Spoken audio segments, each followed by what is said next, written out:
తెల్లవారే వెలుగు రేఖలా పచ్చ పచ్చ పచ్చి మట్టి బొమ్మలా అల్లి బిల్లి వెన్న పాల నురగలా అచ్చ తెలుగు ఇంటి పూల కొమ్మలా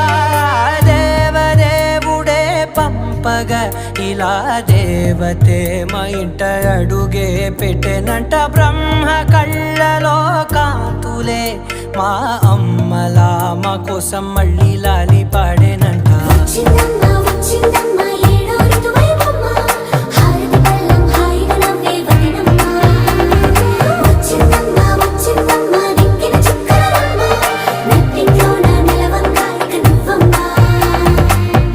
తెల్లవారే వెలుగు రేఖలా పచ్చ పచ్చ పచ్చి మట్టి బొమ్మ